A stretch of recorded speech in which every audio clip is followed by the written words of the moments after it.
Hey guys, how are you all? Welcome back to my channel. So, today we are gonna see, what if Minato was back, but only Naruto could see him, part 1. So before we start, please go check out the author of this fanfic, Crimson Cat 101, link is in the description. Also subscribe to our channel, and like this video. So let's begin the video. Kyuubi laughed maniacally as he felt another human die beneath his paw. He could feel, smell, see, and hear death all around him as he rampaged, thrashing his 9 mighty tails, and wreaking the havoc he craved so much. His tails changed the landscape from a lively forest to a barren wasteland, where only blood seemed to decorate the battlefield. Mangled, twisted, and trampled bodies were spread about the background, drowned in pools of blood. He laughed as he felt small metal objects embed themselves within his red fur, only for the weapons to fall out harmlessly to the ground. His body regenerated in seconds, leaving no trace of the previous cuts. A sinister grin spread across his face, as he swiped his tail at the line of humans who had thrown the metal weapons at him. They died as they were flung across the field, landing in crippled piles of flesh. It was then that he noticed a giant toad enter the field. The humans around him cheered as they saw the towering amphibian. The fox growled fiercely at the newcomer, daring the being to attack him. Kyuubi then realized it wasn't the toad the humans were cheering for, but rather the human perched atop its head. How dare they mock him by thinking that a single human could stop him? He, the Kyuubi, was the greatest of the Bijou, a testimony of his greater power. They think a simple bag of flesh could even pose a threat to one such as himself? He laughed at the idea, as he charged forward at the last chance of hope the village had left. The Yondaime watched the great demon charge blindly into his downfall. The Hokage reflected upon his life, knowing the end was all too near. He watched his life play before him in a mere second, as the Kyuubi dashed towards him, his hands flashing through well-rehearsed hand seals, as his thoughts drifted back to the battle before him.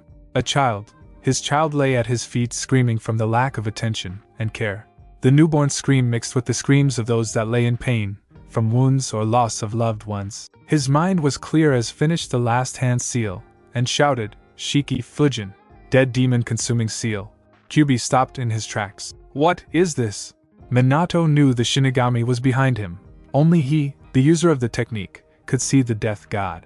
Minato felt the Shinigami's cold hands grip his soul, as he watched the death god begin ripping out Kyuubi's soul.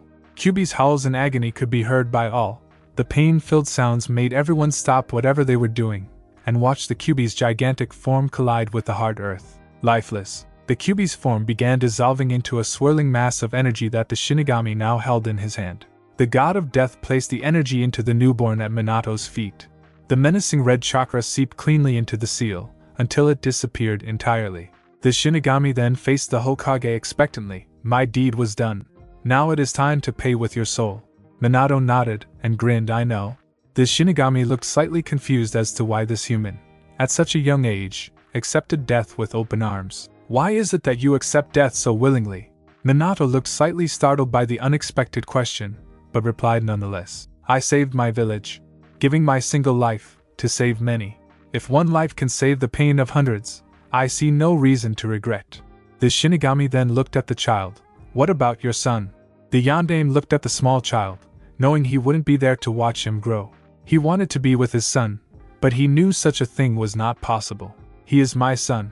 He will prevail with whatever tasks he is given, Minato said sternly, believing every word that he had said with utmost confidence. The Shinigami knew the fate of the child, one such as he knew every being's fate. The man he faced was unlike any other human he had come across. To give up so much to protect others, and believe them to be such kind-hearted souls was naive. He knew that the child would not be seen as a hero like the man had asked. The Shinigami then went into thought. What if he meddled with fate's written path? The Shinigami loved to meddle, and to watch the results of his meddling would be very amusing.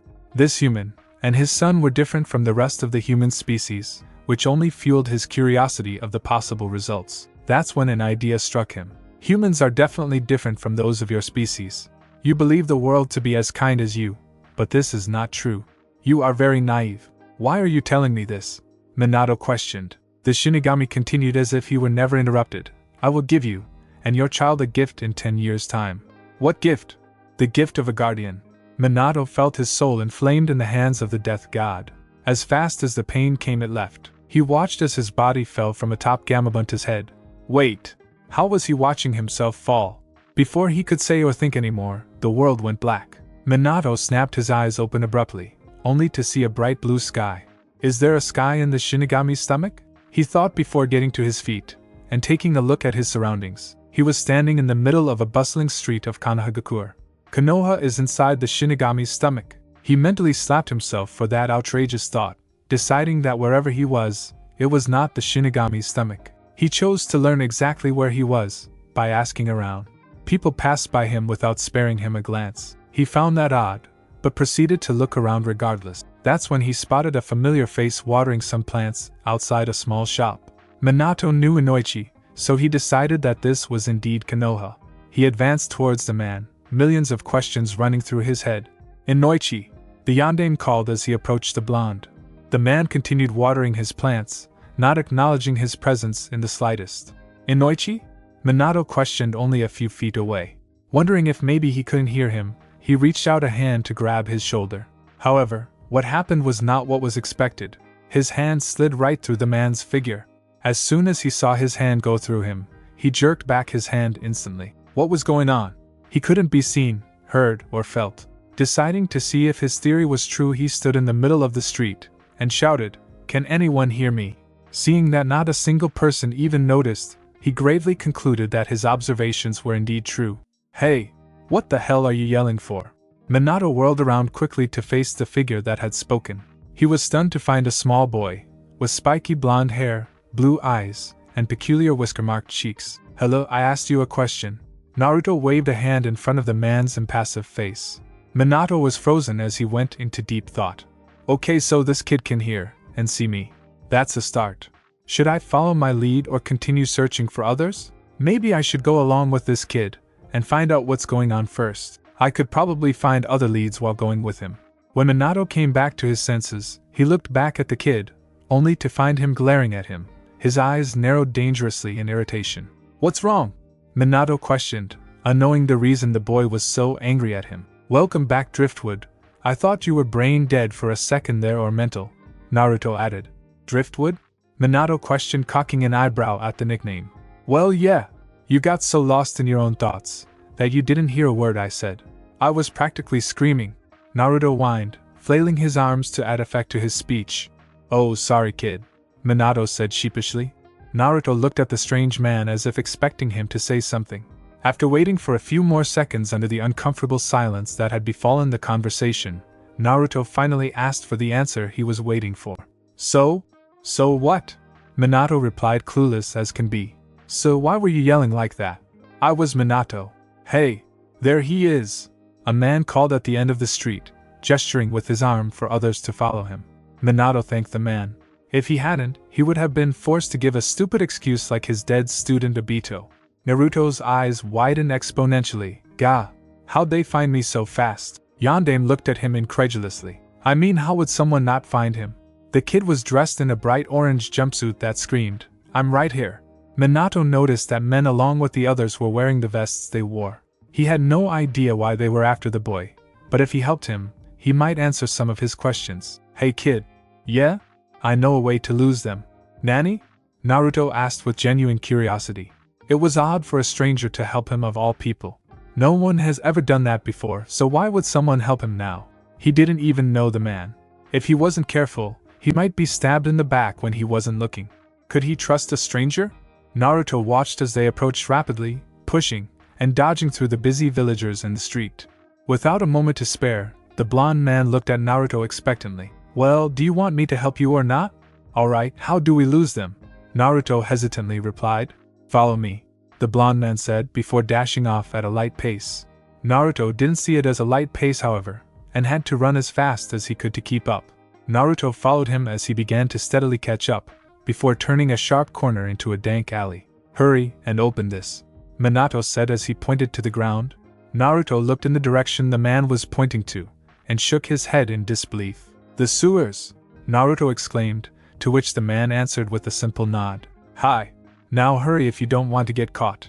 While Naruto began to lift the lid that led to the sewers, Minato extended a hand towards the boy as his back was turned away from him. Just as he had expected, his hand slid through the boy, as if non-existent. Minato sighed, and retracted his hand, while Naruto successfully removed the lid and jumped within the hole. Minato followed him and landed in the murky water. Naruto closed the lid after Minato had jumped in after him. Just as the lid slid into place, a group rounded the corner. They inspected the alley briefly before confusion became etched upon their visage. "Where'd he go?" Naruto grimaced as he trekked his way through the sewers. The mucky water sloshed at his feet as he trudged through the dirty liquid that ran halfway up his shin. The smell was beyond comprehensible for the young boy, making his nose wrinkle in audible disgust. "This place reeks," the boy exclaimed, as he reached a hand to his nose and plugged it.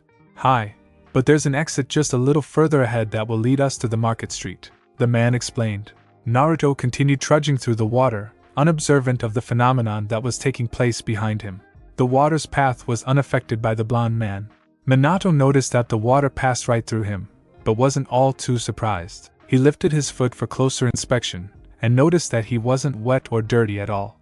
Of course, he could still smell that disgusting fume that filled the air. Minato was thankful that the boy wasn't observant. He moved silently through the water, following the said child. As they made their way to the exit, Minato's mind had begun to drift once again. "Why do I pass through just about everything? I mean, going through the floor doesn't sound so impossible anymore. Maybe I can." Minato's thoughts then centered around making his foot go through the sewer floor. As soon as he did, his foot slid through the water farther than it was previously. "Well, that's interesting," he commented. Minato went to continue walking behind the boy when he noticed his right foot was stuck. "Crap, it's stuck!" Minato cried in thought, as he tried to pry his foot from the water-filled floor.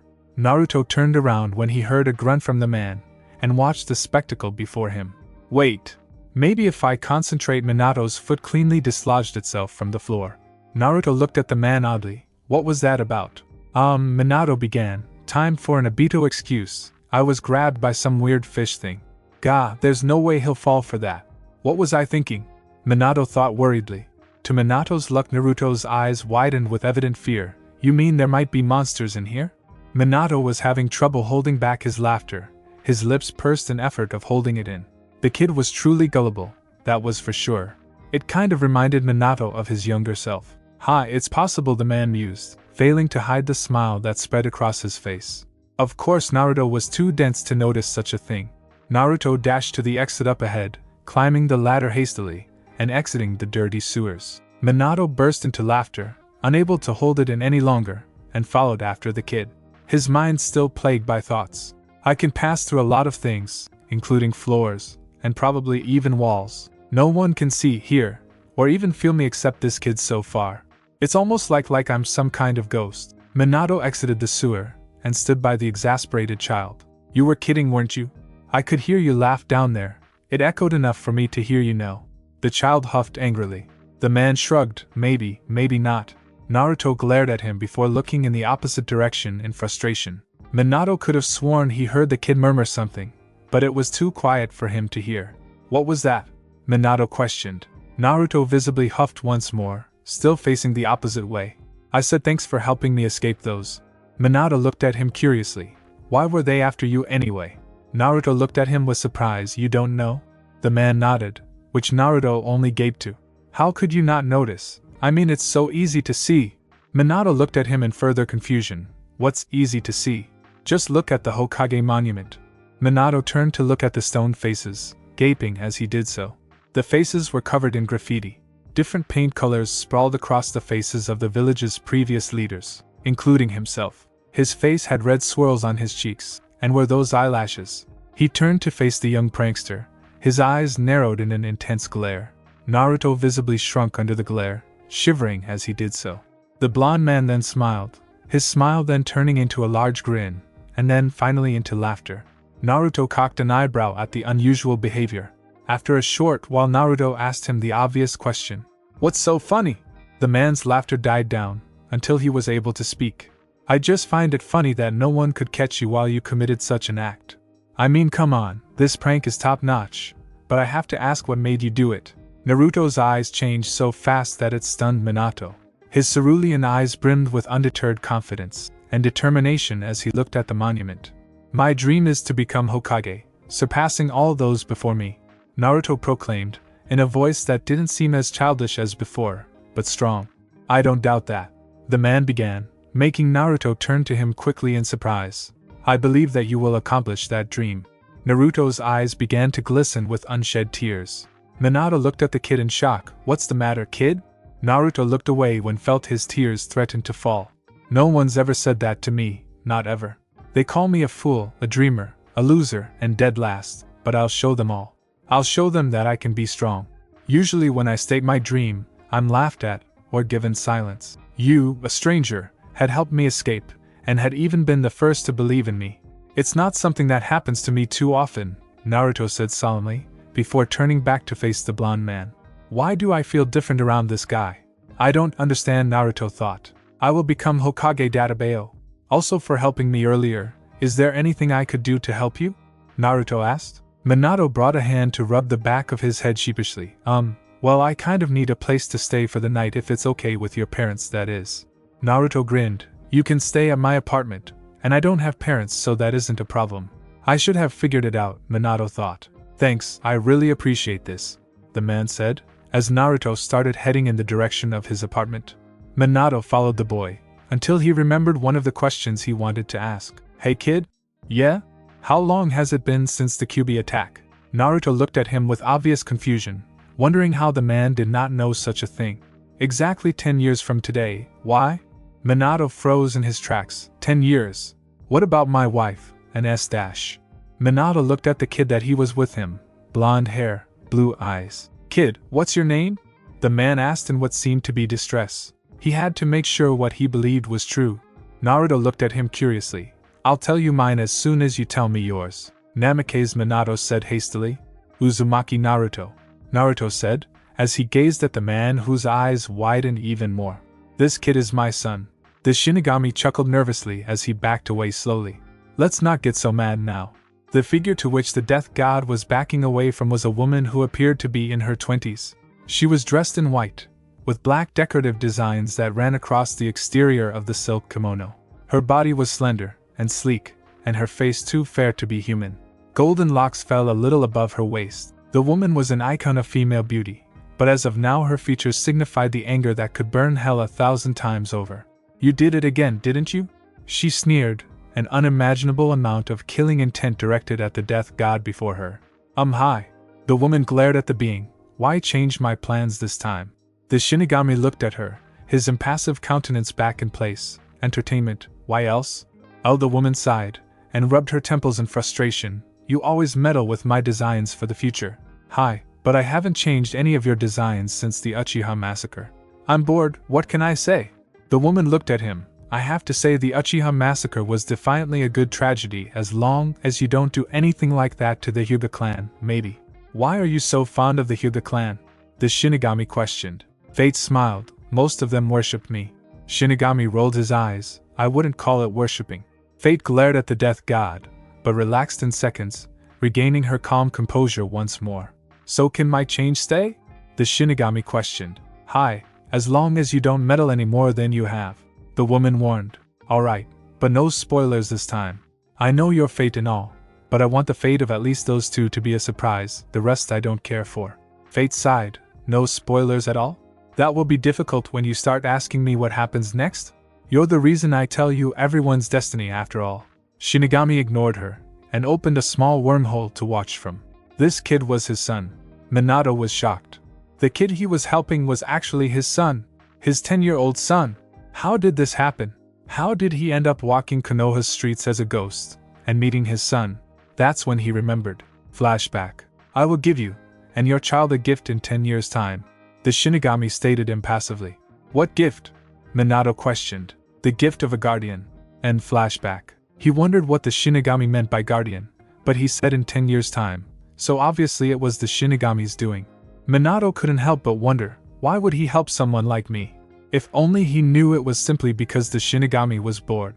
No matter the reason, Yondaime was glad. Glad he could spend time with his son, Naruto. Naruto watched as the guy, who was now named Minato, went into a state of shock when he heard his name.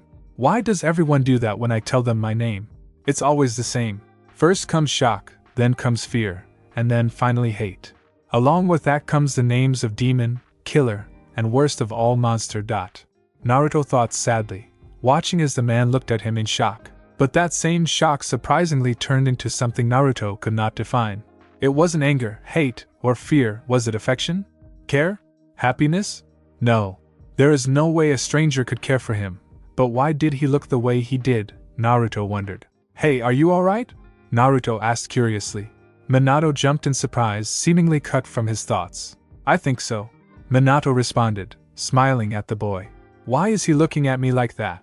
Naruto wondered before spinning on his heel and walking quickly in the direction they were heading to previously. Before Minato could question him, he said, I want to get to my apartment soon, it's getting late. Minato cocked an eyebrow and looked at the position of the sun. It only looks like it's only 6 p.m., why the rush? Naruto continued walking quickly as he spoke. Minato walked not too much farther behind him with ease. I'll explain what I can when we get to my apartment, okay Driftwood. Minato's eyes narrowed. Driftwood? Why do you keep calling me that? He whined. Naruto grinned, 'Cause your mind wanders too often. When it does, trying to get your attention is like trying to get a rock to speak. Minato sighed, hoping that nickname wouldn't stick. He dreamed of the day that he would be called Dad or Father by Naruto. That thought brought many other thoughts along with it. How would he break the news to Naruto? It's not like he would say hi. I'm a ghost who happens to be the yondaime that sealed the demon in you. And oh, I also happen to be your father. Does he even know of the Kyuubi? What about his wife Kushina? Naruto said he has no parents, so what happened to Kushina? He must also have a guardian with him if he is living alone as well. Otherwise he would still be in the orphanage. So many questions, but so few answers. Maybe he should wait a little while before he says anything. Although he would probably have to tell Naruto soon that he's a ghost. It shouldn't take him much longer to figure it out, even as dense and unobservant as he is. Minato followed Naruto to his apartment, soon realizing that he was walking to the bad side of Konohagakure. There was no way his son lived here, right? Are we near your apartment? Minato asked the child. Yeah, it's not too much farther. Naruto replied, still walking quickly to his destination. Naruto began wondering if he was making the right decision. I mean, he was inviting a stranger to his apartment, and on this particular day of the year. He couldn't trust people easily. Many of which he trusted had betrayed him, so why was he giving this guy a chance? Minato seemed different from the others though, he didn't know why. It just made him feel at ease when he was around him, almost safe. He didn't know how to explain it, he just felt it. He would give Minato the benefit of the doubt.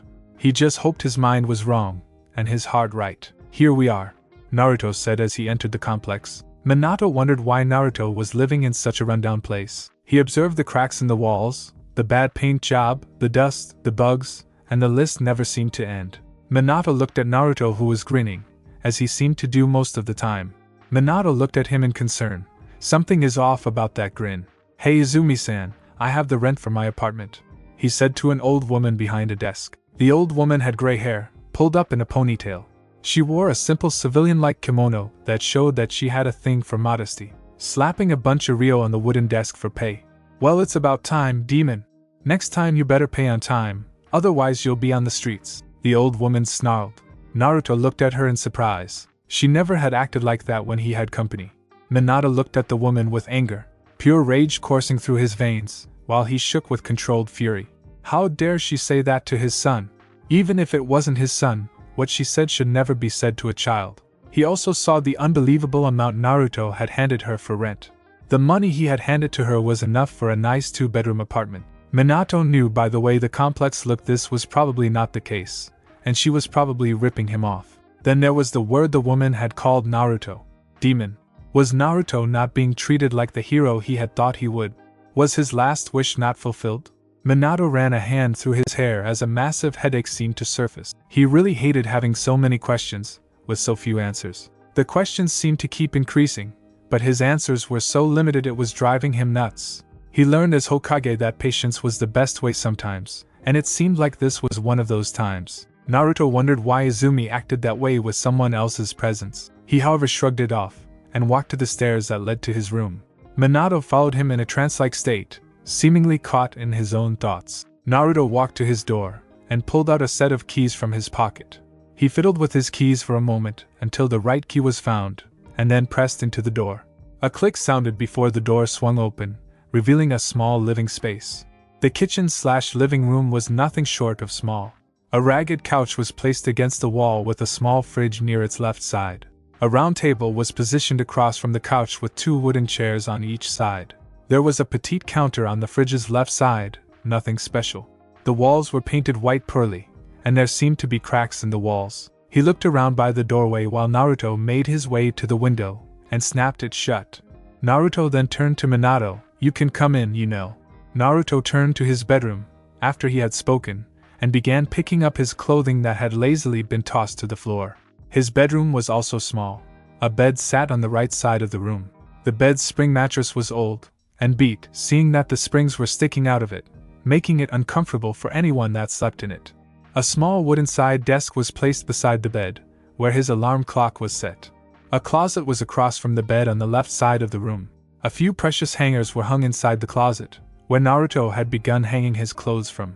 Meanwhile, Minato stepped in and went to shut the door. However, he found that he could not grasp the handle. He desperately tried grabbing the doorknob, but his hand continuously slid right through it. He sighed heavily, knowing that he would have to explain his condition to Naruto. He wondered how Naruto would take to the fact that he was spending the day with a ghost of all things. If he was anything like himself, he would be safe. If he was anything like his wife, well, he wouldn't try to even think about that. Naruto walked back to the living room, only to find the door still left wide open. "Hey, shut the door, will you?" "I can't," Minato said sheepishly, shrugging his shoulders in the process. "What do you mean you can't?" Naruto asked confusingly. "Well, I mean that just watch," Minato said as he reached for the door, only for his hand to turn ethereal before sliding right through the door handle. Naruto watched the man's demonstration with widening eyes. "Whoa! How'd you do that?" Naruto cried out, incredulously pointing a finger at the bizarre phenomenon. "What is this?" Minato grinned, as he brought his arm up towards the door and stuck his arm through. His hand appeared on the other side, to which Naruto seemed at a loss of words to. His son's reaction made Minato grin. He was definitely like himself, and thankfully not like his wife. His wife was more violent, and usually jumped to very irrational conclusions. Naruto seemed to be more like himself, where he would be astonished before asking a bunch of questions to no end. Although he wondered what it is going to be like to be on the other end of the multitude of questions. "Whoa, that is so cool!" Naruto shouted with glee, as Minato withdrew his hand back from the door. "How'd you do that? Was it some type of? Is this some kind of magic trick? Are you a ninja? Can you do that with other parts of your body or other objects? Can you do that all the time?" Was the. Minato's eye twitched. "Am I really that annoying when I do that? No wonder Jiraiya always hit me over the head when I started asking questions. My god, just make it stop already." Minato cried in thought, as Naruto continued on with his barrage of questions. Minato was about to slap a hand over his son's mouth to silence the onslaught of words, but he remembered how he would just pass right through him, and that might make Naruto question him even more. "Naruto, could you help me with pranks? Is that a kek? Naruto, Genkai? Can I learn how to?" "Naruto, thank you. Now I can already assure you this isn't a, or Kekai Genkai, or even a prank or magic trick for that matter," Minato explained. "Then what is it?" Naruto interrupted with a questioning glance. "Not what it is, but what I am, is the real question here." "Okay, then what are you?" Naruto questioned. Minato grinned, "A ghost." Naruto looked at him in complete shock. He was standing, and talking with a freaking ghost. "Okay, then how come I can see you?" Naruto questioned, after recomposing himself. "Not only see me, but hear me also." "That I am not quite sure yet, but I do have a theory. You'd have to listen to a long story though to understand," Minato explained. "I don't mind," Naruto said as he sat on his couch. Minato, however, continued to stand, wondering how Naruto would take this. I mean, he was about to flip Naruto's world upside down. He guessed by the end of the story that Naruto would be angry at him. "Okay, where to begin?" Naruto interrupted his thoughts. "Hey, before you start, I have one more question." Minato looked at him, as he snapped abruptly out of his thoughts. "Go ahead." "Can anyone else, but me, see or hear you?" Naruto questioned. "Not that I know of," Minato answered. "Okay, I guess to begin the story is to first know who I am." "Huh?" Naruto looked at him in confusion, question marks appearing over his head. "What do you mean by that?" "I know your name already." "Yes, but Konoha knows me by another name," Minato elaborated, raising a finger. "I still don't get it," Naruto replied. "Take a look out your window." Minato said, pointing a finger to the window Naruto had previously shut. Naruto looked at him oddly, before standing up and walking over to his apartment window. He slid it open with ease and looked outside. So what am I looking for exactly? Minato walked up next to him as he spoke. On the mountainside there are faces, one of which is mine. Naruto looked at the stone faces carved in the mountain. The faces were of the village's Hokages, leaders of the leaf. There are 4 stone faces currently. The third was the old man who now held office. Sandaime was very kind to Naruto, and was the only one who seemed to care about him. So you're saying you're a Hokage? Naruto said in awe as he looked at the man. Minato nodded and smirked. Hi. Now tell me which one. Minato was proud of his rank as a ninja. He worked hard during the time he was living to become a Hokage, which everyone respected. Okay, Naruto gazed at the faces. The Shodaime was on the left side, so he started there. Okay, he looks nothing like Shodaime, because Minato has spiky hair. He doesn't look like the Nidaime either. The Sandaime is so can't be him. That only leaves the Yondaime. Yondaime, Naruto breathed, turning to look at the man before him in a new light. The one and only. Yondaime grinned, before walking back to the room. He couldn't hide the grin that had spread across his face as he watched Naruto's dumbfounded expression. Alright, now that you know who I am, let's continue. Naruto nodded dumbly, as he shut the window, and sat on his couch.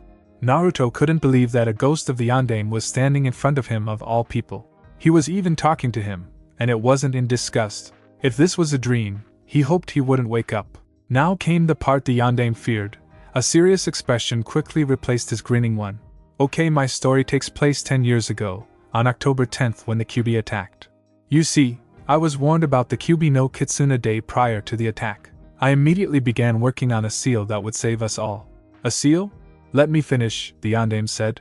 As I was saying, I began working on a seal to stop the Kyuubi from destroying the village. However, after extensive research and studying, I found one cannot kill a Bijou. The only way to kill a Bijou was to seal it, using self-sacrificing. Naruto looked down, remembering the fact that the Yondaime did indeed die when he defeated the Kyuubi. As the Yondaime's words replayed through his mind, he wondered what the Yondaime meant by sealing Kyuubi and not killing it. Does that mean Kyuubi was still alive?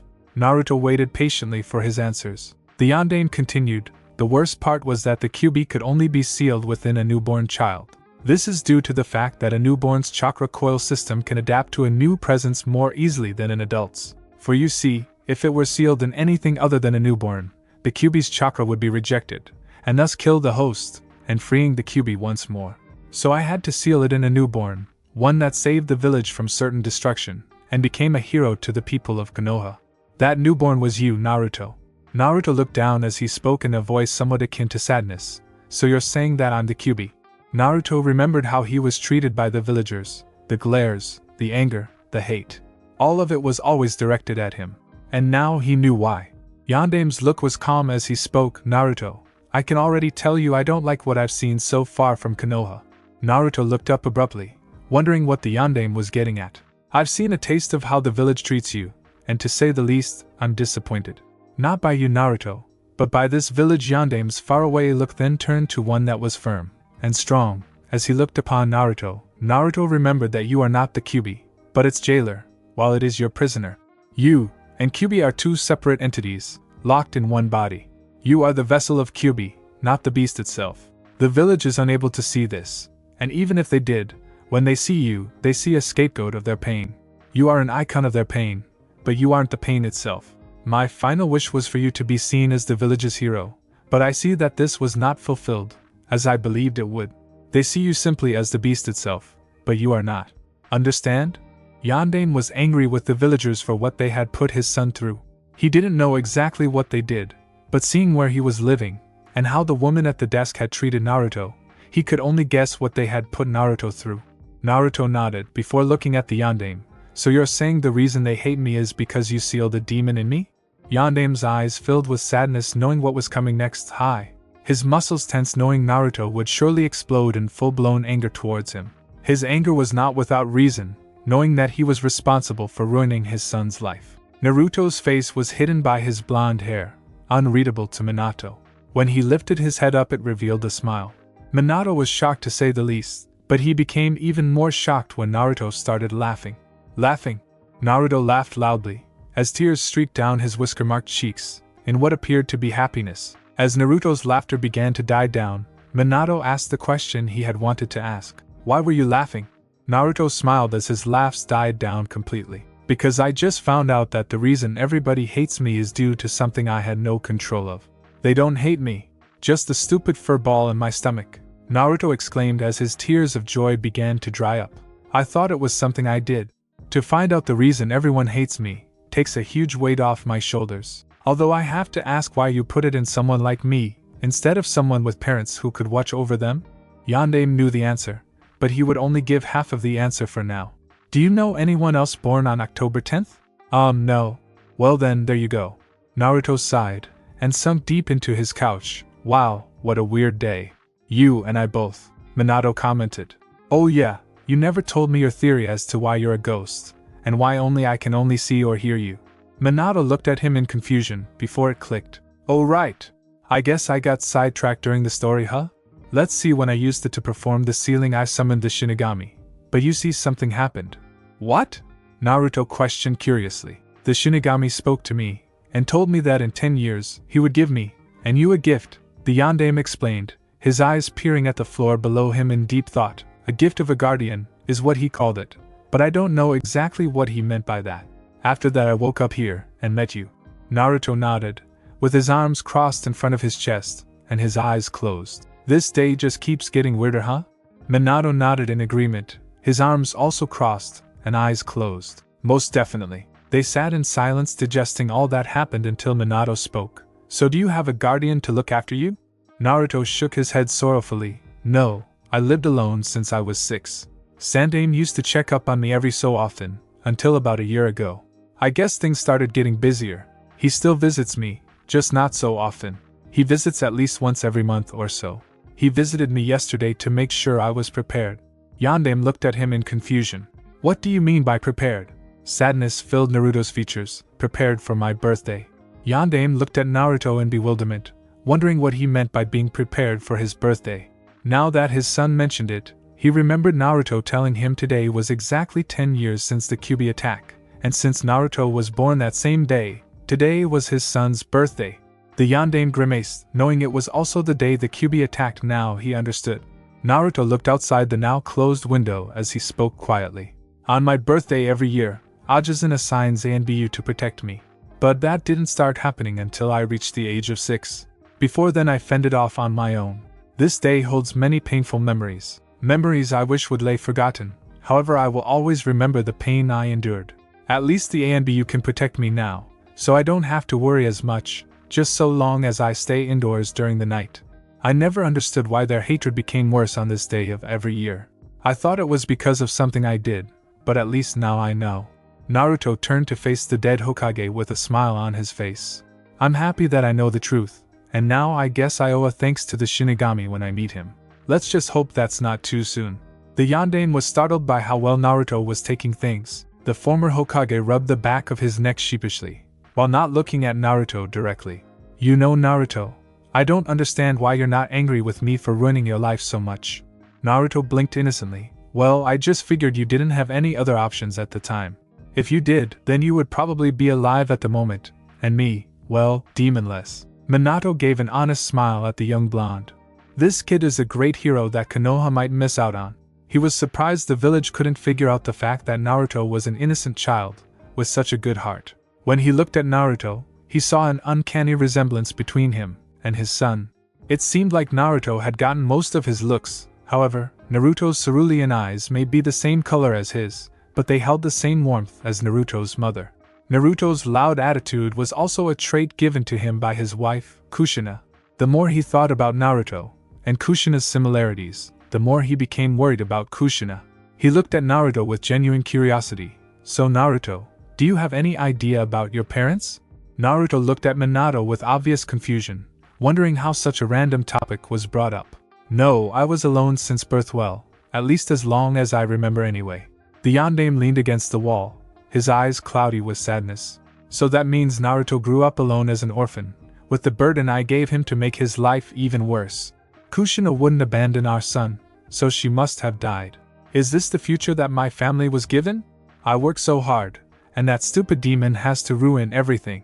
Whatever other thoughts the yandere was going to have were suddenly broken by the loud crash of the window glass breaking. "Shoot!" Naruto cried, as his instincts kicked in, and he attempted to move further away from the incoming projectile, while he was seated on the couch. The projectile happened to be a rock with a note attached to it, and it landed a safe distance away from Naruto. The rock was the size of 2 shuriken in diameter.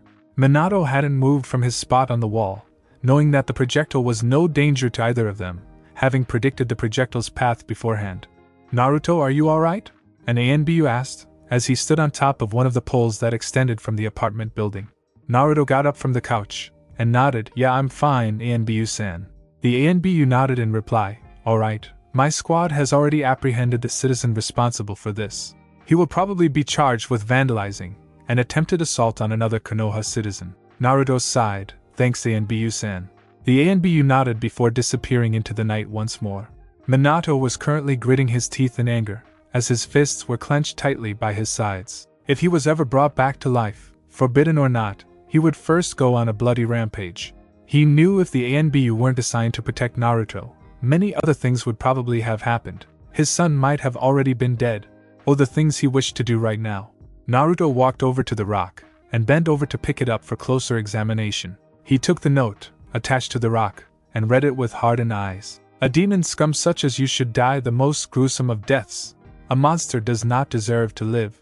Minato read the note over Naruto's shoulder, and immediately scowled in a way that would put Sasuke to shame. His fingers twitched with controlled anger he could not release. Naruto crumpled the paper in his hands, and tossed the rock and note into the garbage that was placed near his table. As Naruto saw the darkened sky, he knew it was time for bed, especially if he wanted to wake up in time for the academy. "I think I should get to bed, it's 9:30 p.m. already. I have to get to sleep if I want to get to the academy by 7 o'clock, Naruto said as he made his way to his bedroom. Minato nodded in understanding, as he gazed at the blackened sky outside the now broken window. Minato realized he wasn't even tired, so he wondered if he even needed to sleep. Naruto shut his door, and began to get dressed in his pajamas. Naruto began to think over the day's events, but most importantly Minato. For some reason, the yandemes seemed to care about him. Naruto also felt that Minato was different from normal people, although it may be just the fact that he's a ghost, Naruto wasn't sure. All he knew is that he liked to have the blonde Hokage's company. Naruto finished getting dressed into his nightly clothing, and opened the door to his bedroom. "You can sleep on the couch if you want," Naruto offered the man. Yandere looked at him before politely refusing. "I don't think I need to sleep actually, or eat for that matter. I think it may be because I don't have a body either that or no longer living." Naruto sheepishly grinned. "Okay, then you can just hang out I guess. Though, with all that happened today I completely forgot about dinner. I think I'll have a quick cup of ramen before I go to sleep, because now that I remembered I'm starving." Naruto quickly made his ramen in 3 minutes, and devoured it, while Minato watched him do so. Minato cried anime-style tears as he watched Naruto eat the noodles. "No, that means I can't eat ramen, and the only thing I can do is watch my son eat it. I can even smell it. I'm not hungry, but I sure do miss that delicious taste." Naruto finished eating, and went to sleep in his bed. Naruto tossed, and turned for about an hour before he could finally fall asleep on the battered mattress. Minato stood over the bed, as he watched his son's sleeping form. "Sleep well, Minato murmured, before leaning against the bedroom wall. He watched over his son, as he was occupied with his own thoughts. "Ghost Guardian huh? I think now I understand." Naruto awoke to the unpleasant ringing of his alarm. He tried to open his eyes, but he found it difficult to adjust to the morning light that shed through his bedroom window. As soon as he could open his eyes fully, and see clearly enough, he shut off his alarm, and looked at the time it was designated. 6:15 a.m. was the time shown on his digital clock in green lettering. He sat up, and rubbed his eyes, before drowsily walking to his shower. He walked into his bathroom, and shut the door, before discarding his clothes, and entering the small shower. The hot water only lasted about 2 minutes before it turned cold, due to the cheap apartment's water heater. He went through his morning activities like any other day, until realization hit him. Naruto then remembered what happened the previous day, and wondered if maybe it was all a dream. He knew that it was crazy enough to be a dream. He prepared his ramen, and sat at his wooden chair, as he looked at the steaming noodles. Maybe yesterday was all a dream, Naruto sadly thought, before grabbing his chopsticks. He was about to begin eating his ramen when a certain ghostly head shot out of his bowl. Boo! Ah! Naruto cried in surprise, his chair flung backwards, and hit the floor with a thud. Minato walked over to the fallen blonde, and sheepishly grinned. Sorry, I couldn't help myself, he explained. Naruto's eye twitched audibly. You just had to make me lose trust in my own ramen. Minato laughed nervously, while Naruto stood back up and fixed his chair. Naruto began to eat, while Minato waited patiently for him to finish. Naruto set down his empty bowl and turned to the blonde man. So yesterday wasn't a dream, huh? Nope, Minato grinned. Naruto sighed. Well, I got to go to the academy, so I guess I'll see you later. Minato blinked. See me later? I don't think so. Naruto looked at Yandere in confusion. Huh? What do you mean? Minato grinned. I'm coming with you, obviously. If I stayed here, I'd be bored out of my mind. Naruto was about to exclaim you can't do that, but remembered that no one else would even know that Minato was there. Alright, I guess you can come if you want. Let me just finish getting ready, and we'll leave. Naruto walked over to his dresser in his bedroom, and took the goggles set on top of it. He put the goggles on his head, and adjusted them, while looking at the small mirror that was located in his bedroom. He returned to the living room, and looked at Minato. Alright, I'm ready, let's go. They exited the apartment, and began walking towards the academy at a relaxed pace. The streets were filled with busy villagers, who stopped every so often to send the blonde a glare. They were about halfway to the academy when Naruto turned to Minato. So, what would you do last night if you didn't sleep? Minato grinned. I trained. Naruto cocked an eyebrow. You trained? Why would you train if you can't even touch an opponent? Minato gave a short chuckle before replying. Not that kind of training, more like what I can do in this form. I practice going through walls and floors, as well as creating solid surfaces. Solid surfaces? The yandere nodded. Hi, you see I can lean against a wall, or sit on a chair as long as I believe it to be there. This applies to the ground as well. Then I thought, what if I believe the ground or wall to be somewhere it isn't? This then allowed me to learn how to float, if that's what you want to call it. Naruto scratched his head. I don't think I quite understand. Alright, then I guess I'll give you a demonstration. Minato stopped walking, then proceeded to take a step into the air, and then another. Naruto watched with widened eyes, as Minato climbed up invisible steps until he stood with his feet at Naruto's shoulders. Yandere smirked. Cool, huh? However, it takes quite a bit of concentration, so I don't prefer to do it all the time. Minato fell back down to the ground. You know, you only have about 5 minutes until class starts. Naruto snapped out of his daze. You're right, but man, I wish I could do that. Naruto continued walking, but something felt different. He looked around wondering what it was that was making feel weird, and immediately noticed it. The villagers were giving him odd looks, and not the usual ice-cold glares. He wondered why that was. What are they looking at? Naruto questioned as he looked around. Minato chuckled. Just a fact, you're talking to me. Naruto looked at the blonde man in confusion. What do I owe? I get it. Naruto just realized it must look odd to others if he was talking to thin air. Naruto grinned sheepishly. Heh, oh well. There's an academy now. The academy had parents standing outside, dropping their kids off before they went on their way. A swing attached to a tree was located not too far away, where Naruto usually found himself when he was depressed. Naruto walked through the academy doors, then down the hall, Minato following him the entire time. He opened the door to the classroom, and noticed that he had 2 minutes to spare until class started. Naruto walked up the stairs, and towards the seat that was located next to the brooding Uchiha. Minato stood next to Naruto with folded arms, and a smile plastered on his face. So this is your class, Naruto? The yandere looked around, observing each student. He saw a boy with his hair pulled up in a ponytail, with his head on the desk, obviously sleeping. He could tell by his lazy attitude that it was a Nara. Looking to the Nara boy's right was a Hyuga, judging by the pale lavender eyes they all share. She was poking her fingers together, and muttering indecipherable words under her breath. A hint of a blush told Minato that she had a crush on someone in the classroom.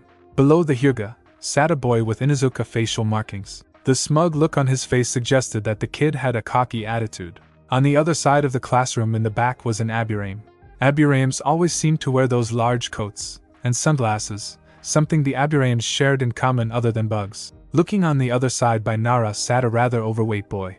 The boy was devouring a bag of chips as though he hadn't eaten in days.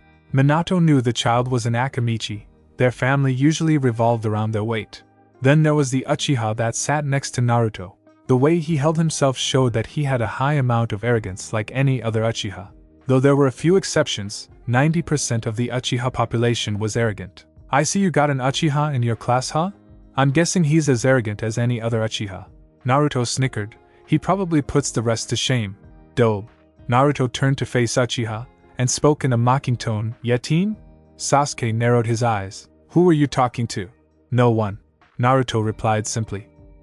Whatever. Minato watched the two's conversation with interest. He had an Uchiha in his academy class, and he knew exactly how to irritate him.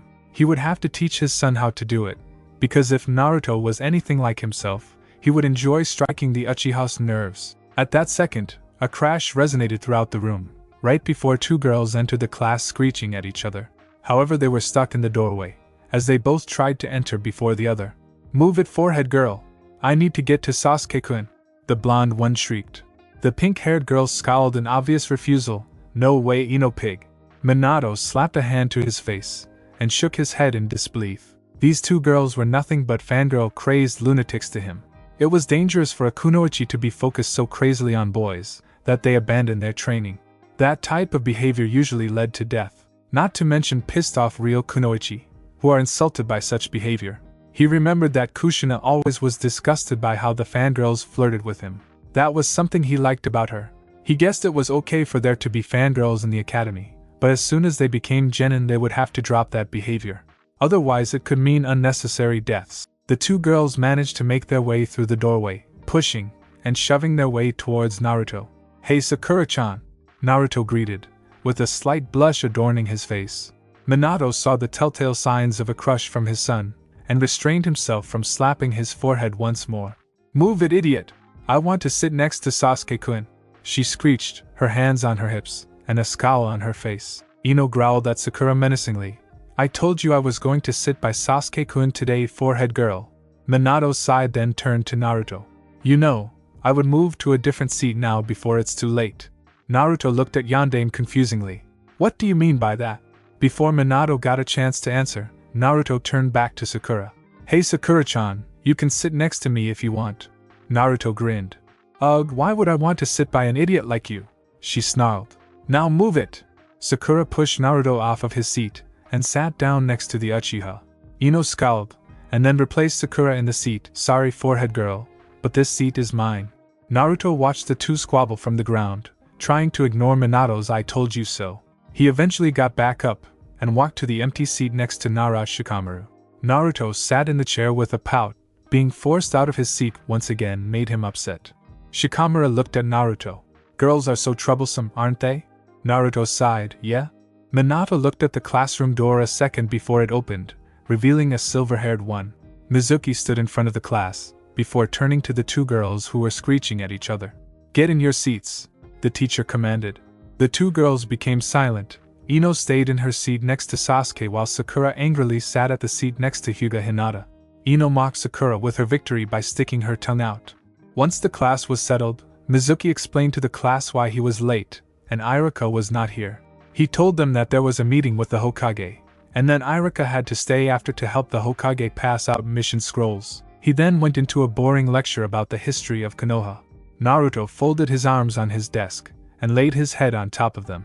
Shikamaru was already soundly asleep, while Naruto was beginning to slightly daze. That is until Minato got his attention. Hey Naruto. Yeah? Naruto questioned in a voice more toned down than the norm. I forgot how boring lectures were in the academy. Minato said, meetings still beat this boredom, but it's still boring. If you think Mizuki-sensei is boring, wait until you hear Iruka-sensei. Naruto grumbled. Naruto, would you mind telling us the name of the energy ninja use for? Mizuki asked, making Naruto jump in surprise at the unexpected question. Sikatra? Naruto stuttered. Naruto didn't even realize when they had switched from the topic of history to shinobi skills. Minato looked at his son in amusement. Actually, it's called chakra. Hearing the answer from his ghostly friend, Naruto corrected himself quickly. Chakra. Yeah, that's it. Mizuki inwardly scowled at being given the correct answer, but hid it well enough for none to notice. He was hoping that catching Naruto off guard would make him answer incorrectly, but he was wrong. Mizuki always held a large hatred for the demon's spawn, and now was his chance to pick on him with Iruka gone. Mizuki smiled. He would just have to stump him with another question, but it couldn't be way too difficult, else the other students would catch on, not that it would matter. Alright Naruto, then answer me this. Can you name one of the branches that you can specialize in? Mizuki asked. The class then turned to Naruto. Minato of course knew what he was doing. That's not something an average academy student would know. Minato turned his attention to Naruto, who was already showing some kind of distress. Naruto obviously thought that he was supposed to know the answer, and the pressure was already getting to him. Naruto didn't even know what itself was. Naruto, say interrogation, Yondaime said, still eyeing Mizuki sternly. Naruto nodded slightly, but enough for the Yondaime to pick up, interrogation. Naruto's nervous voice rang out through the silent classroom, making Mizuki turn slack-jawed in bewilderment. Mizuki didn't even want to ask for Naruto to repeat his answer, he just changed the subject. He would get the demon yet. Minato wished he could give this teacher a friendly talk about how he looked and acted towards his son. He knew it was nigh impossible, but he wanted to help his son any way he could at the moment. Mizuki grew a sinister smirk on his face before it melted into a smile as quick as it came. Alright, Mizuki began, clapping his hands together in front of his chest. We're going to be reviewing the Bunshin today. Your goal in this review is to create one perfect clone of yourself. More is fine too, as long as you make sure one of them is fully functional. Now line up in front of me, and I will call you out to perform. I will then mark you accordingly. He finished. Naruto groaned. I sucked at Bunshins. Naruto watched as everyone stood up from their seats, and had begun to line up, including Shikamaru. Minato looked at Naruto. You do? Naruto nodded. Yeah, I'm the dead last. I'm bad at just about everything, but I'll still be Hokage Databayo, he proclaimed as his usual boisterous self. Minato shook his head with a knowing smile. Just like Kushina, can't stay negative for long. Naruto lined up, standing between Shikamaru and Sasuke. Mizuki went down the list, each student passing the set goal of one good clone. Uchiha Sasuke, Mizuki called out, as the raven-haired boy stepped out of the line, and in front of Mizuki. His hands were in his pockets as he walked to the front. He wore a blue shirt, with the Uchiha symbol clearly shown on the back, along with white shorts. He smirked, before putting his hands in a seal. There was a small explosion of smoke, before 5 more smirking Uchihas were present. 5 Bunshins? As always Sasuke, you outdo the others. You will probably be Rookie of the Year again, Mizuki commented with a smile, marking the Uchiha with a score that showed how highly his skills were regarded. Sasuke's face was smug as he walked right past Naruto. Minato watched as the Uchiha passed by him, and Naruto with that high, mighty look on his face. The average Uchiha usually had a kunai stuck up their ass, but Minato thought this one had a kunai the size of a shuriken, windmill shuriken, lodged firmly up his ass. Minato looked at Sasuke with calculating eyes. He knew the name Sasuke. That was the name given to the younger brother of Uchiha Itachi. Minato wondered if Sasuke would become a prodigy like his brother. It already seemed like he was the type where everything was given to him on a silver platter. Itachi's brother or not, it seemed like he was treated a little too well. It wasn't like he was the last Uchiha alive. If only Minato knew.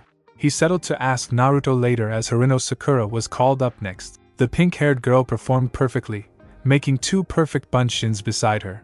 See that, Sasuke-kun? I did it perfectly, just for you, she squealed in fangirl mode. Minato's sweat dropped at the outburst, wondering if her thoughts revolved solely around the Uchiha. Looking at her, he knew he was probably right. Uzumaki Naruto, Mizuki called. Naruto stepped forward, his eyes set in determination. Naruto wanted to do good this time.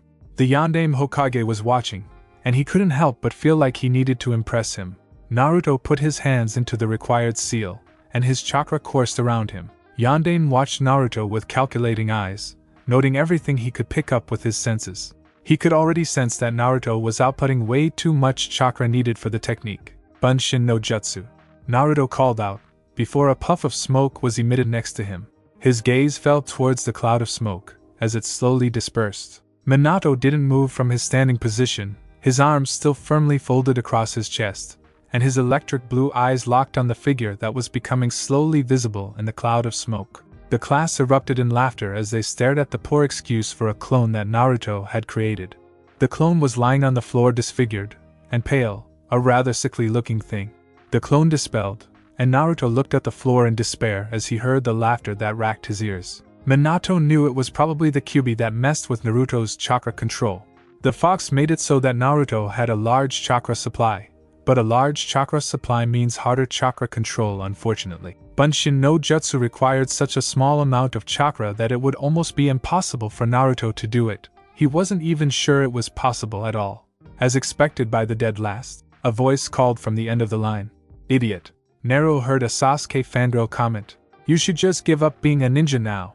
A cocky loudmouthed boy called from the back. I'm sorry Naruto, but that was probably the worst performance of the whole day. That's a 0.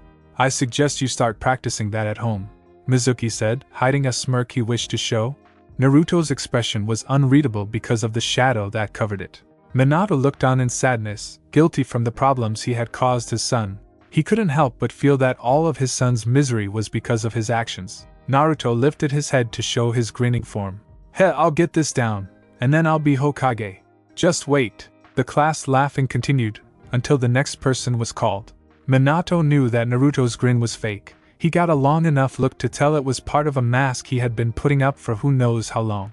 Naruto walked back to his seat, while Minato followed after him. Naruto, Minato began. Naruto lifted up his head and grinned. Yeah? Minato kneeled down to Naruto's level. Don't digress from your dream, and never give up. Never let their words get to you, and you will be well on the road to Hokage. Naruto's grin shrunk to a small honest smile. Thanks, he muttered. The bell rang, and the class failed as well as Naruto. Minato looked at Naruto as they exited the academy building. Naruto, I have an offer for you. Naruto tilted his head curiously. Really? What is it? Yandere grinned. I wish to train you. I want to help you become strong, so that you can take whatever path you chose, even the path of a Hokage.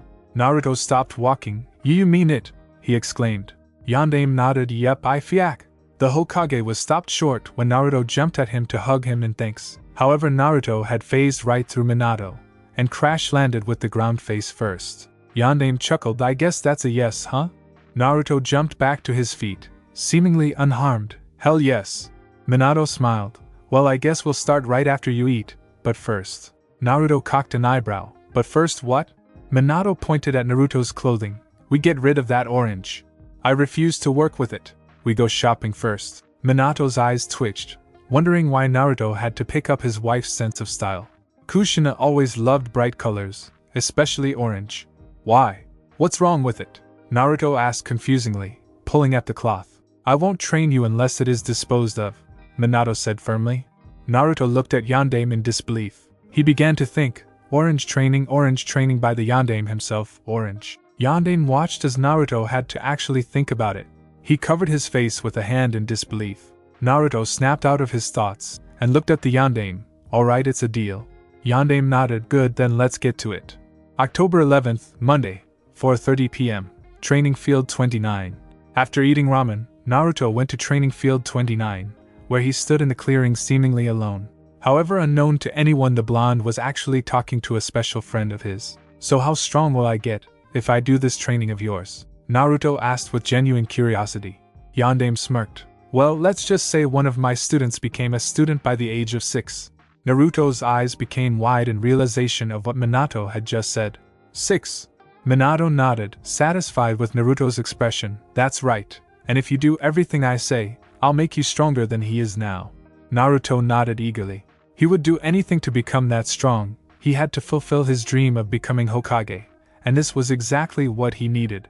Alright, Minato began. I guess we'll get started. But where to begin? The Yandere looked Naruto up and down.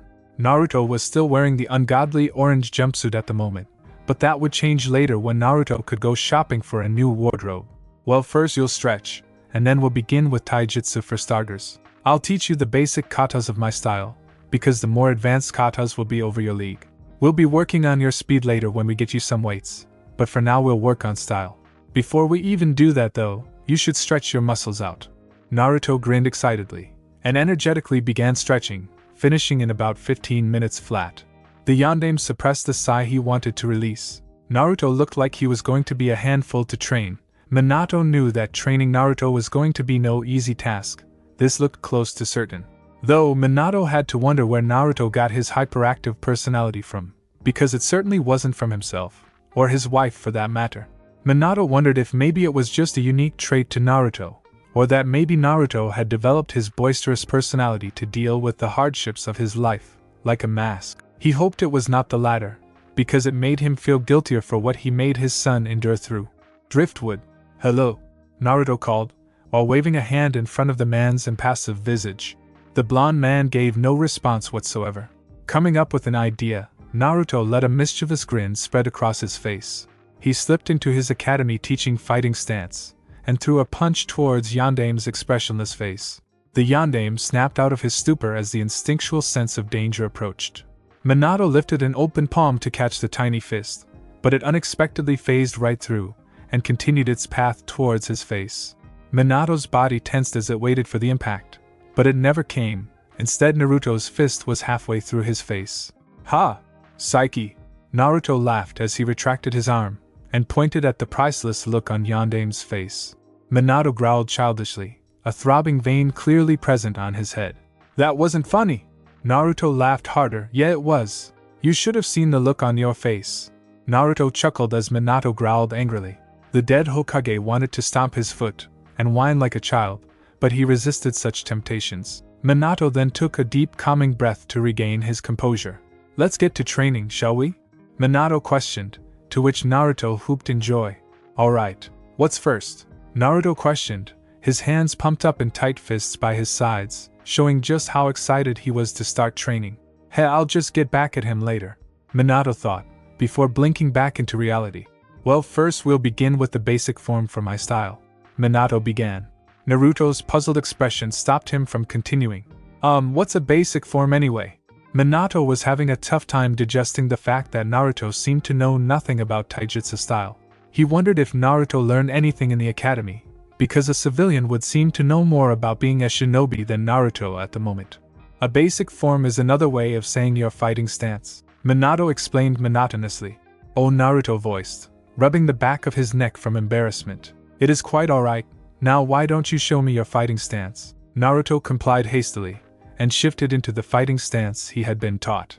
As the Yandame studied Naruto's current stance, he suppressed the urge to stomp off to the academy, and strangled the teacher who had taught his son taijutsu. To say the stance Naruto took was poor, was like saying Orochimaru was creepy, in other words, a large understatement. Minato spoke in an overly cheerful voice. Naruto, who taught you taijutsu? Naruto hesitated as he could feel the sudden change in mood. Mizuki-sensei. Minato growled angrily, his fists clenched tightly by his sides, as though he were strangling the very last breath out of the said man. He knew Mizuki was bad enough, but now he had to add the man to the list of people he would kindly ask the Shinigami to send to the deepest pits of hell. Minato placed his calm countenance back in place as he looked at Naruto. Alright, now I'm going to fix your stance. The form you are using right now is suicidal to say the least. I'm actually surprised you don't trip over yourself. Actually, I did it multiple times. Minato looked at him in concern. What do you mean? Flashback. Sasuke sighed. Why must you challenge me constantly, when you already know I'm superior? Naruto growled. Because you always get on my nerves. You think you're so much better than everyone else.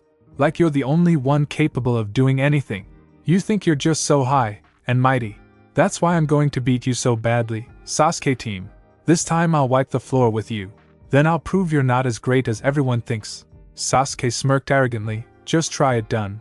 The class gathered around the two, knowing the fight was about to begin right outside the academy doors. The spectators watched with unblinking eyes, waiting for their prized Uchiha to set the dead last back in his place. The two got into their stances. The whispers increased from the crowd.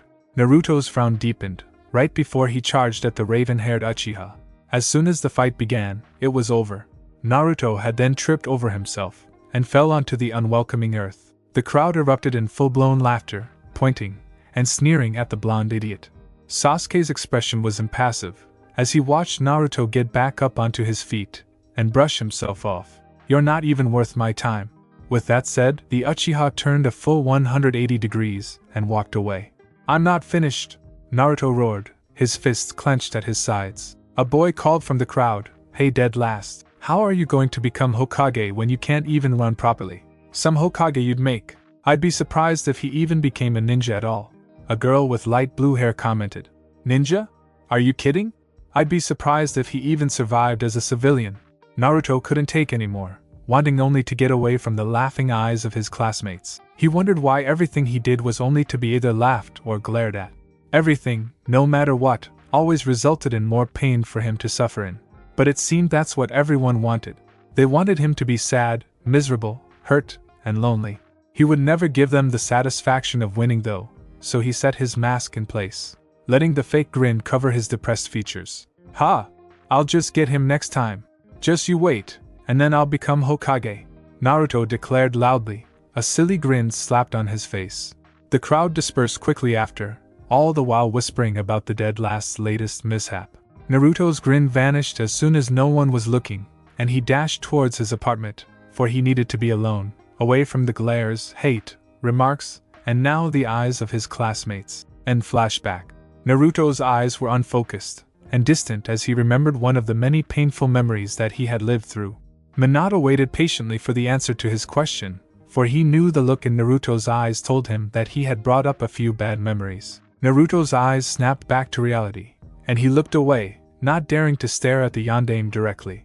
"Let's just say I've tripped over myself more times than I can count, and it didn't exactly lead to the best of situations." Yondaime nodded, and decided to change the subject. "Alright, just get back into your stance, and I'll correct you to my style's basic form." Naruto nodded, and got back into a very uncomfortable position. The yondaime pointed at Naruto's right foot. "First bring your right leg closer towards your body, and then point your foot slightly inward." Naruto did as he was told, and slid his foot closer. "Good. Now I want you to center your balance between both legs. You can't have all your weight shifted on your left leg, so move your body forward a little." Naruto again complied, shifting his weight so that he was balanced, beginning to feel slightly more comfortable. The yondaime continued making corrections until Naruto had his fighting stance corrected to the yondaime's own. "Alright, the Uendo Safenryu, windsurfing style, primarily focuses on speed and fluidity, so if your muscles are tense, it will only do you more harm than good. Understand?" "Yeah, I can already tell you this is way less awkward than my previous style," Naruto commented, smiling at the easily felt difference. Before he had felt awkward, uncomfortable, and messy, but now he felt aware and balanced. It truly made a difference, and now Naruto was really excited at learning Yondaime's style, knowing that the fighting stance already had made such a phenomenal difference. The yondaime nodded. "I have no doubt in my mind that there is a major difference, considering what it used to be. Now I'm going to run you through less than half of the basic katas of the style, and I doubt you'll be able to memorize all of them today, but that will come in time." Naruto nodded eagerly. "I'll get this down in no time," he proclaimed. Minato smiled at his son, knowing that he had inherited the same determination as himself. The yondaime got an idea. "Hey Naruto, I bet Sasuke would learn these basic katas in 2 weeks. I mean, he is an Uchiha." Naruto exploded loudly. "What? I'll have them done in a week and a half then. That's a promise. I never go back on my word, that is my mind." Minato fought the urge to snicker. Naruto's and Sasuke's rivalry was a lot like Obito's and Kakashi's from what he had observed thus far. Naruto was exuberant, loud, and brash, just like Obito, while Kakashi was a lot like Sasuke, competitive, arrogant, confident, and a genius shinobi. Now that Minato thought about it, the similarities were a bit nerve-wracking. Minato turned his focus towards Naruto, who was now cracking his knuckles while displaying a large foxy grin, similar to his own. "Let's get started." October 14th, Thursday. To Minato's surprise, Naruto was actually a quick learner like himself. Naruto had half of the basic katas of his style memorized in 3 days, but then again, Naruto could train a lot longer than the average person. Naruto's stamina, to say the least, was beyond comprehensible. Naruto was able to go past the limits of an average shinobi by 3 hours. This is without resting, of course, and Minato had to guess it was a side effect of having the QB sealed inside him. Naruto had gone shopping, and had bought weights with the cash he had saved up. The man at the weapons store was quite kind to Naruto, and to say Minato was pleased, was to say the least. The weights Naruto had bought were a new addition, and highly expensive. The weights were small enough to conceal, and did not require one to insert weight into them. Instead, each of the weights had a black seal on them that allowed the user to adjust the weight. There were 4 weights in total, 2 for each wrist, and 2 more for each ankle. The nice thing about the seals was that they weren't restricted to just one part or limb on the body. The seals were interconnected, so if you were to adjust the weight of one, they would all change. The seal made it so that the entire body was affected, as though one was changing the gravity around the person wearing them. This made it so that balance was not as much of an issue. The problem with the weights, however, was that they started at the set weight of 30 pounds, 13.6 kilograms, each, a weight that was simply too much for Naruto to start off with. So in order to compensate for this problem, Minato came up with an idea that he would put into play during Saturday's training session. Naruto had also just bought some new clothes today to satisfy his part of the deal. The clothes were simple enough, his pants black in color with many pockets, for storing items. The pants ended a little above his ankle, where white wrapping was then worn. Naruto also had gotten new black shinobi sandals since his blue ones were beginning to get too small. His top was a black turtleneck sweater, with an orange spiral on his right shoulder. He also wore a cloak similar to Minato's, but instead there was no kanji on the back. The cloak was also a crimson red in color, with white flames licking the bottom edges. Choosing the clothing, although difficult, was nothing compared to actually getting them. Naruto had tried 2 stores, and had been unceremoniously thrown out by both. It was a minor setback, to which Naruto and Minato eventually solved. Flashback. Why don't you try a chance to fool them into thinking you're an average civilian? Minato suggested. Naruto rubbed the back of his head sheepishly, while laughing nervously. My henge isn't exactly the greatest. The yandere cocked an eyebrow. Is that so? It can't be as bad as mine was back in the academy. Naruto looked away embarrassingly, his cocky attitude completely non-existent. I'm not so sure, he trailed off. Minato looked around the busy market street curiously. Ah, there. Try hanging into that guy, Yandere ordered, pointing to the said man. The man was a simple civilian, busily looking through the display window of a nearby furniture store.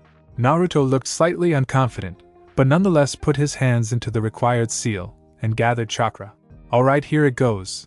Henge no, Naruto called, followed shortly after by a puff of smoke. The smoke slowly cleared, and Minato's eye twitched as he looked at the form Naruto had taken. He was at a loss of words. It's not very good, is it? Naruto questioned, right before he dismissed his chakra, and returned to his original appearance. Minato shook his head, and rubbed his temples frustratingly. I can't even describe how terrible that henge was. Note to self, work on Naruto's basic ASAP. Naruto sighed, I might have another idea. Minato picked up his head in interest. Really? And what might that be? Naruto looked back at Minato, a suspicious glint in his eyes. Whatever it was unsettling Minato quite a bit. Naruto, what are you up to? Minato questioned warily, as a foxy grin spread across Naruto's face. Naruto put his hands into a seal, the large grin stretching further on his face. No! Naruto was then obscured by a puff of smoke, while Yandere watched curiously with bated breath. The wind picked up, and pushed the cloud of smoke away, revealing a nude girl with nothing covering her but fluffy white clouds. Her long hair was up in 2 blonde pigtails, her eyes a majestic cerulean. Hi, Minato-san, she drawled sexily. Yandere's jaw dropped, his eyes wide and unblinking.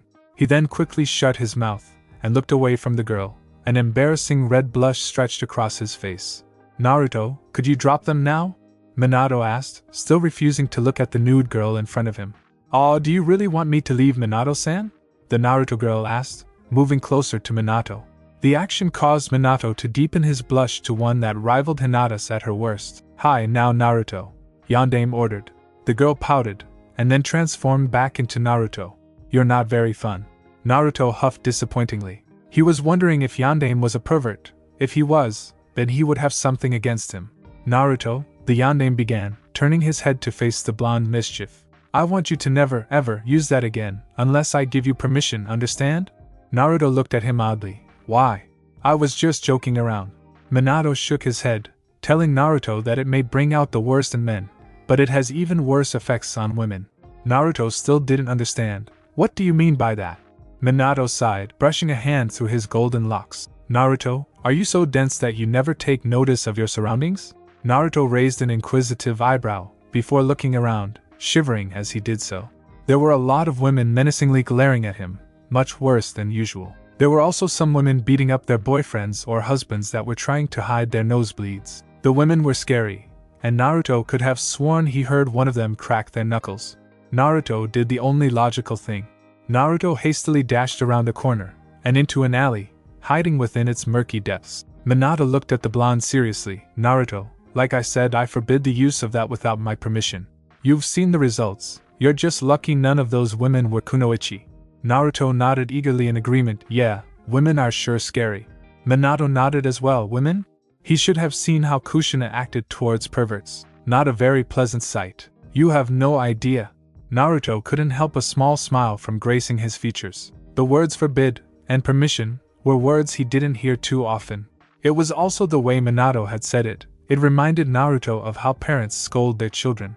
He didn't know why, but he couldn't help but feel happy about being forbidden to do something. A thought then occurred to Minato. Hey Naruto. Yeah? Minato scratched his head as if trying to remember something. Didn't you say something about an idea on how to go into the stores without being kicked out? Naruto tapped his foot in thought, and then the answer dawned upon him. Oh yeah. I was just going to do the oiroke no, but with clothes, he exclaimed happily, forming the hand sign. He stopped just before using the chakra required to perform the said technique. He turned to the yondaime sheepishly. It's okay, right? Minato smiled. Hi, you don't need my permission as long as your form is properly clothed. Naruto nodded, and performed perfectly, while Minato looked at Naruto curiously. He wondered why Naruto could do this perfectly, yet not the henge no. Naruto used this to go into shops, and was greeted, and served very kindly. From that point on, Naruto decided to shop in his oiroke no form. End flashback. After that, Minato had thought about the fact that Naruto couldn't do a proper henge, but could do the oiroke perfectly. He then theorized that maybe the oiroke no actually turned Naruto into a girl completely. As disturbing as he found this, it would also explain the fact he could perform it so easily. It would require more chakra, thus less control. The henge no would require less chakra, and more control. In conclusion, Naruto needed to work on chakra control. It has been 4 nights since Minato had begun training Naruto, and now it was the 5th morning, October 15th, Friday, 6:15 a.m. Naruto woke up once again to his buzzing alarm clock. He twisted, and turned on his mattress in an attempt to have a few more minutes of sleep. However, the light from his window shined onto his eyelids, and he groaned in irritation. He hit the alarm, and sat up on his bed. He rubbed his eyes in futility, as he tried to adjust his eyesight to the morning light. His blankets were wrapped around his legs, so when he got out of bed he had fallen onto the hardwood floor. He lay sprawled on the floor for a while, trying to recount what had happened to lead him into this position. Naruto's thoughts were interrupted by the bellowing laughter of his ghostly friend. Minato's laughter died down before he spoke in a mocking tone. Not a morning person, eh? Naruto let out a groan in reply, his face still pressed against the cold floor. Minato chuckled. I'll take that as a yes. I wasn't too much of a morning person myself, until I was promoted to that is. It is important for a shinobi to wake up at a second's notice, and be fully awake, or else you might get yourself killed. Naruto waved a hand, and got back onto his feet. He got ready silently, still in an attempt to wake up. After 20 minutes he began to reclaim the energetic bounce in his step. As he got dressed, he had reached for his orange jumpsuit initially, but then remembered the clothes he bought yesterday, and grabbed those instead. He put on the black sweater and pants, before throwing on his cloak to finish.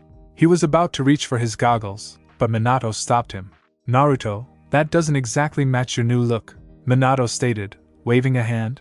Naruto looked at his goggles, and then Minato, but you never said anything about my goggles, and Aji-san gave me these for my 7th birthday, Naruto exclaimed, as he pointed towards the goggles that sat on top of his dresser. Minato had to think for a sec on how to convince his son not to wear his goggles. An idea hit him, and he grinned. Naruto, don't you want Sakura to notice you?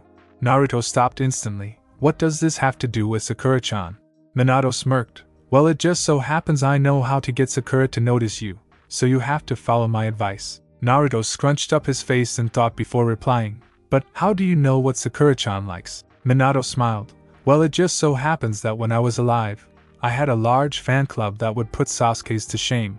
Minato did have a very large fan club, but he didn't have too many problems with them since he could escape from them whenever he had to by using Shunshin no Jutsu. Though he saw less and less fangirls after he started dating Kushina, he wondered why. Naruto's eyes widened. No way. Minato smirked as he watched his son's obvious amazement. Yes way. Naruto set down his goggles on his dresser. Alright, I guess I'll try your advice. Minato couldn't help but snicker when Naruto's back was turned. Heh, later he'll be asking me how to get rid of them. With that, Naruto finished getting ready, and left towards the academy, Minato following him the entire way. October 15th, Friday, 6:50 a.m., the Academy. Sasuke sighed as he felt his fan club sitting above him, breathing down his neck predatorily. He shivered, wondering why they just wouldn't leave him alone. Couldn't they clearly see that he wasn't interested? If not, then they were even denser than Naruto. He inwardly groaned as he mumbled, "Stupid fangirls," under his breath. Shikamaru slept at his desk soundly. A small trail of drool made its way from his mouth. Even when class hadn't started, he still wanted to sleep. The rest of the class were gossiping and talking between each other. Well, Sakura and Ino were more like screeching at each other, but that's beside the point. Just 7 minutes before the bell rang, and the door to the classroom was loudly flung open. Everyone gasped as the figure entered the classroom. Most then began the procedure of rubbing their eyes until they were partially blind. There stood Naruto, blonde hair, and deep cerulean eyes. But that wasn't what everyone found so unbelievable. It was the fact he wasn't wearing orange. Minato watched Naruto enter the classroom, gaining many dumbfounded expressions in response. Minato knew that Naruto's clothes were still flashy, but it was flashy in a good way. In other words, his type of flashy. "Naruto, is that you?" Kiba questioned, looking at his classmate incredulously. Naruto grinned mockingly, "Duh, it's me. Who do you think I was, dog breath?" Kiba growled, but then gave a smug smirk. "It's alright everyone. He's still clearly the dead last." "What's that supposed to mean?" Naruto exclaimed. Sasuke looked at the blonde in irritation. "It means you're still an idiot, done." His fan club agreed with him, then began complimenting the great Uchiha once more. Minato thought it was about time he gave Naruto some advice on how to handle an Uchiha. "Ignore him." Naruto gave him a look that clearly meant nanny. Naruto has been learning over the past week how to communicate with Minato more silently, using body language instead of words. You see, people such as Sasuke are used to attention, so if you ignore him, it will definitely make him mad. Naruto nodded at the advice, and walked to a seat in the back next to Shino. Sasuke watched Naruto walk away from him, not snapping back at his insult like usual. What's wrong with the dove? He wondered. Sasuke knew something was happening to Naruto, but he didn't know what. He shrugged his thoughts away. It's just a dove, why would I care? Class proceeded as usual, with Naruto trying hard to pay attention to the lectures. However, Naruto found that it was still difficult, taking in only half the information. Old habits die hard was the saying, and Naruto couldn't agree more. With each class, though, Naruto began to slowly improve on paying attention and concentrating. Minato knew that this would also pay off in the future, so he emphasized the point that Naruto should pay attention in class no matter how boring. Minato had also told Naruto that underestimating an opponent could be deadly. That's why he should continue to get the grades he has been getting. Deceit was a common tool amongst shinobi, and if used correctly, could be the greatest weapon. Though keeping his low grades wasn't all too difficult, because every worksheet he was given was always harder than everyone else's. This was of course due to a certain silver-haired. His performances were the same, since he hadn't worked on them yet with Minato, but that would come in time. Another reason why Minato wanted Naruto to do worse is because he knew how the genin teams were organized. Since the dead last always went with the Rookie of the Year, then Sasuke, and Naruto were surely going to be on the same genin team. He wasn't going to tell Naruto this fact, of course, but he thought that maybe the rivalry between them would be a good thing for the both of them. It seemed that a rivalry such as theirs would only push both of them past their limits, just like Obito and Kakashi, always trying to outdo the other. Class ended as usual, and Naruto trained with Minato until night fell. Tomorrow was a new day, and Naruto seemed to want only to dedicate it to training, something that Minato didn't mind at all, seeing as it was more time to spend with his son. October 16th, Saturday, 8 a.m., Training Field 29. Minato smiled proudly at Naruto, as he went through half of the basic katas without pausing. He asked Naruto to perform the katas he knew, and he performed all the ones Minato had taught him so far, flawlessly. Well done, he complimented Naruto. But your speed could always be improved. Naruto nodded. Yes, so, are you going to teach me more of the katas today? Yes, but I also want to start improving your speed. I left the weights at home though. You won't need those just yet. Eh? Naruto questioned confusingly, scratching the back of his head. He thought that was the whole point of buying those things, so what would he do until he could use them? Minato began walking away, and Naruto knew he wanted him to follow. The blonde Hokage kept walking, before stopping beside a large pond in the training field. Minato folded his arms in front of his chest as he stood in front of the water. Alright Naruto, in order to improve your speed you need your body to acclimatize to profound pressure or weight. That way your muscles will adapt to the strain. Minato explained. Wouldn't weight make me slower? Naruto questioned curiously, scratching the top of his nose with his finger. He didn't understand. How does adding weight increase your speed? Minato shook his head sadly. This was going to be more difficult than he originally thought. Note to self: work on Naruto's intelligence. Naruto, tell me, what would happen if you took off all the weight? Naruto began to form an image in his mind.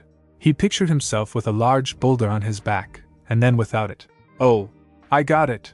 It increases my strength so I can move faster. Minato smiled. Exactly. So why couldn't you have just said that instead of using all those big words? Naruto pouted angrily. Minato didn't want to answer Naruto's question, so he pretended to not hear him. He forgot that after becoming Hokage, he somewhat became accustomed to large words. The council said he should expand his vocabulary. Otherwise he would be utterly lost in diplomatic meetings. Ever since their suggestion, Kushina had forcibly thrust a dictionary in front of his face. Reading the dictionary definitely is not one of his fondest memories. Alright Naruto, I want you to go about 2 meters under the water here, and do 100 left punches, 100 right punches, another 100 left kicks, and finally 100 right kicks. Minato ordered, pointing at the lake with authority. Naruto's jaw dropped disbelievingly. Nani? Minato shook his head. You heard me. It's not that difficult. No, not that. How the hell am I supposed to stay under that long? Naruto cried out, flailing his arms up and down incredulously. Oh, that Minato mused. He had to admit he did forget that Naruto didn't know how to use chakra to enforce his reserved oxygen. Well, it's really simple actually. All you have to do is concentrate chakra to your lungs. This doesn't require much chakra control, so you should be able to grasp the concept quite quickly. Just note that the more chakra you send to your lungs, the longer you will be able to stay underwater, understand? Hi, Naruto replied, forming the ram symbol quickly. Naruto closed his eyes to concentrate, lowering himself closer to the earth, and pulling as much chakra as he could. Minato watched with widened eyes how much chakra Naruto was forming. There was no sign of the fox's chakra either. Naruto stops. Minato commanded. Naruto stopped instantly. The chakra disappeared in seconds. What's wrong? Naruto questioned curiously. He thought he was doing it right. Naruto, if you put all of your chakra into this, then you'll surely tempt chakra exhaustion. Yondaime scolded. Chakra exhaustion? Naruto wondered, couldn't you die from that or something? Minato nodded. In some situations, yes, but I highly doubt chakra exhaustion is really too much of a threat to you. Huh? Why is that? Minato calmly walked towards Naruto, stopping right in front of him. He knelt down slightly and pointed at Naruto's stomach, smiling serenely. The fox? Naruto questioned. Minato nodded his head in reply, while crossing his arms on top of his knees and leaning on them. Hi Naruto. Since you never run into problems with chakra exhaustion, you use your chakra carelessly. Once you run out of chakra, the Kyuubi's chakra substitutes for yours, so that chakra exhaustion is no longer a problem. Naruto nodded sadly, understanding that Minato was trying to point out the fact that he was relying on the fox's power, and not his own. So, Naruto began, I have to try, and use less chakra? Minato nodded and stood up, while Naruto pumped his fist into the air. Alright, I'll do it this time for sure. This will be a piece of cake. Naruto cheered, forming a ram seal with a large grin on his face. Naruto's grin soon vanished as he began to concentrate, shutting his eyes in the process. His chakra began to rise around his body until it was compressed into his lungs. After 2 minutes, the chakra around his lungs finally disappeared. Naruto opened his eyes and blinked. Wondering if it worked, he prepared to question Minato, but stopped when he realized he wasn't breathing. Naruto opened his mouth and took in a breath, wondering if he did the wrong thing. Nope, he could breathe, he just didn't have to. Naruto gave a full-blown grin after realizing his achievement. Yada! He shouted, jumping in joy. Minato smiled proudly. I wasn't expecting you to get it so fast. But now you should go into the water and get started on the task I have set for you before it wears off. Judging by how much chakra you put into the technique, I'd say you have roughly an hour before you need to come up for air and compress your lungs again. Now get going. It was true, he was expecting Naruto to get it on his 3rd or 4th try, considering how bad his chakra control is, but he was glad to be proven wrong. Oxygen reserving did not nearly require as much chakra control as tree walking, for instance, but it did require some type of control. Yes, sir, Naruto saluted with a playful grin, before diving into the water and beginning the exercise. Naruto was about to begin the 100 punches on his left when he noticed a familiar presence behind him. Minato grinned, knowing what Naruto was thinking. Naruto, remember, water doesn't affect me in the least. I just wanted to make sure you don't start slacking off. Naruto made a face that showed he was probably growling, but it couldn't be heard in the water. The blonde child then began his left punches, noticing that his blows were indeed much slower and sluggish in the water. It also took more energy now that he had to fight against the water's resistance. Naruto continued on regardless, training relentlessly until his task was finished. After the exercise, Minato then taught another fourth of the basic katas of his style to Naruto.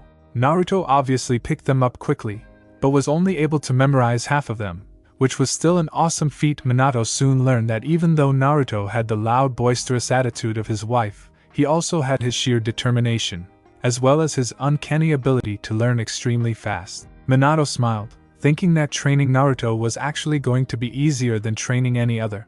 October 16th, Saturday, 11 p.m. Naruto opened the door to his apartment and shut it behind him. Minato walked through the door, entering the room with a warm smile. Alright, Naruto, I want you to eat, and then get to bed. Tomorrow's a new day, and I want to start your training as soon as possible. Rest is important to any shinobi. Without it you would be like a blunt kunai. Not useless, but not as useful as it could be. Minato lectured, to which Naruto groaned. I got it. You don't have to tell me. Minato smiled, watching as Naruto ate, and then prepared for bed. Naruto walked tiredly to the edge of his bed, letting out a loud yawn before falling on top of it. He brought the covers over himself, and brought his knees closer to his body for warmth. Hey Naruto, Minato began. Yeah? Naruto asked, his back still facing Yondaime. I'm proud of you. Naruto's eyes widened in surprise. Yondaime's words echoed through his mind over and over again. I'm proud of you. Those words, none have ever said to him, not even the Sandaime. Those words were special when they were said by the Yondaime Hokage of Konoha, but even more so by Minato. He didn't know why, but when Minato had spoken those words, it made him feel as though he had family. He let those words replay through his mind, comforting him into peaceful slumber. Once Naruto fell sound asleep, Minato watched him closely, watching as Naruto's breaths made his chest rise and fall in a steady motion. I'm proud of you, my son. Thanks for watching my video. And make sure to check out the author of this fanfic. Link is in the description. See you next time. Till then, sayonara.